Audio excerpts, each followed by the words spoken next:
Welcome to the latest chapter of the over 50-year-old Yngling story. Build New Yngling.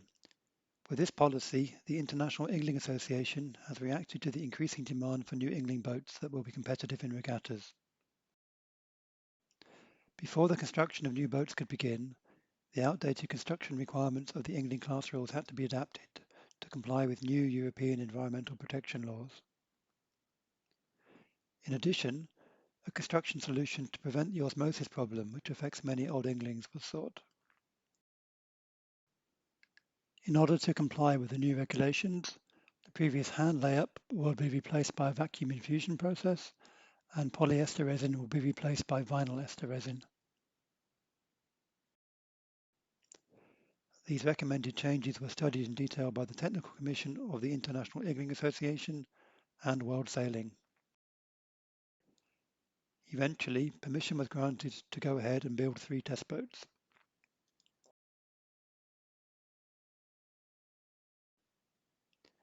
In the peaceful surroundings of Varging am See, the Marder shipyard immediately began work. The negative forms for the hull and the deck are polished and covered with a mold release layer. A layer of gel coat, the white material in the photo, is sprayed on, followed by a thin layer of glass fleece. The fine layer of glass fleece helps to prevent the structure of later glass fiber layers from showing up in the gel coat of the finished boat. The deck mold is coated in the same way. Then a dry woven glass fiber mat is applied. In accord with the construction regulations, each new layer of glass fiber is carefully applied.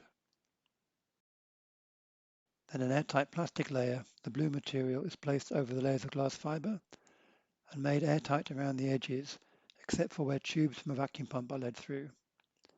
7 tubes will be used to supply resin. These are connected via valves and more tubes to the bucket with the resin. Now the vacuum infusion process can begin.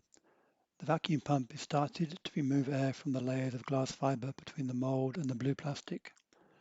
The plastic layer presses down on the glass fiber, and resin is sucked through selected tubes into the pores of the glass fiber layers.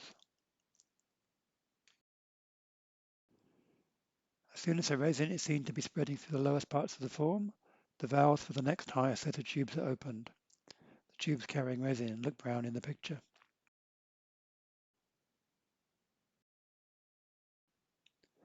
The resin continues to spread, and the process is repeated with the next sets of valves being opened sequentially until the resin reaches the top of the form. In this way, all air is removed from the structure and replaced by resin, ensuring a homogeneous connection between the resin and the glass fibers, leading to a strong and stiff structure. The deck and other structural elements are made using the same vacuum infusion process. The positions of reinforcement for the deck are indicated using a template, and the previously made reinforcement elements are precisely positioned and laminated by hand.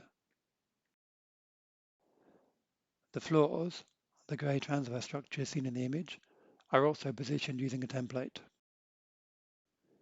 The floors stiffen the hull to cope with the forces from the keel, but also serve to support the cockpit's hull.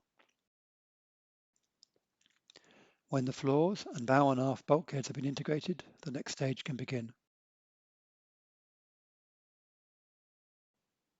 The now strong enough hull is lifted out of the mould with a crane.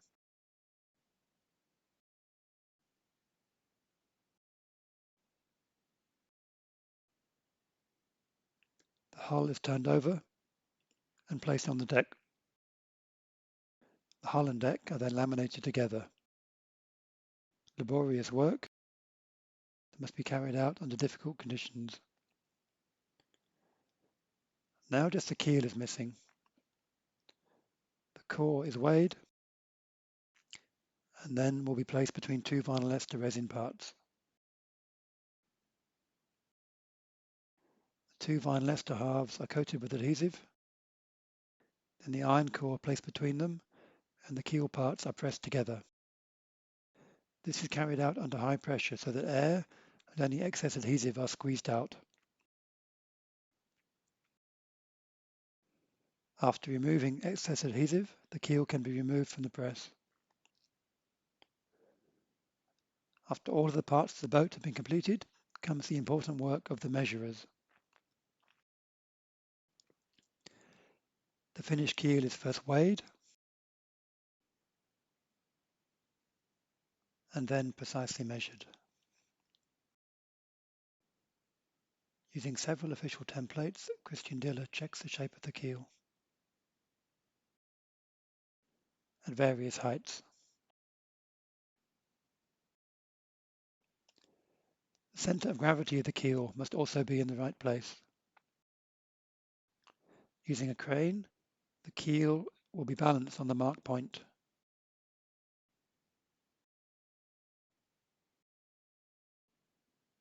Keel settles slowly, the balance is okay. Like the keel, the rudder is also measured precisely. Here, Leonard Marder and the two measurers are discussing how to proceed. They then move on to the hull. Also here, several templates are used to confirm conformity with the class regulations. Christian Diller is seen here taking measurements, whilst Felix Schneider records them. There is a template for everything, and these templates must fit exactly.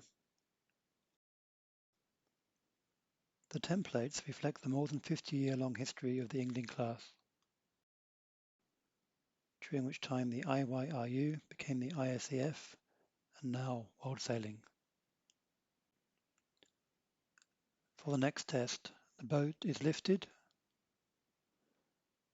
slowly but surely turned,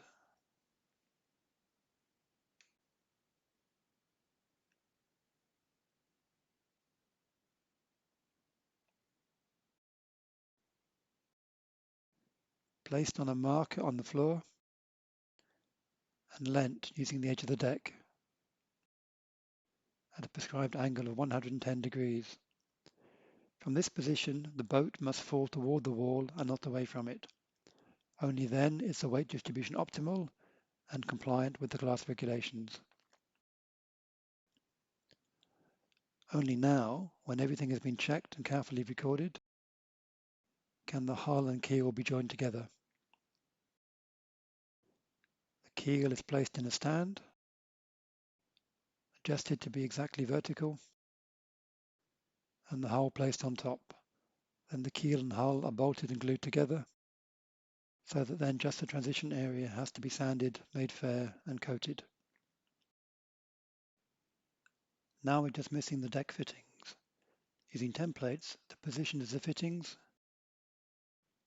are accurately marked.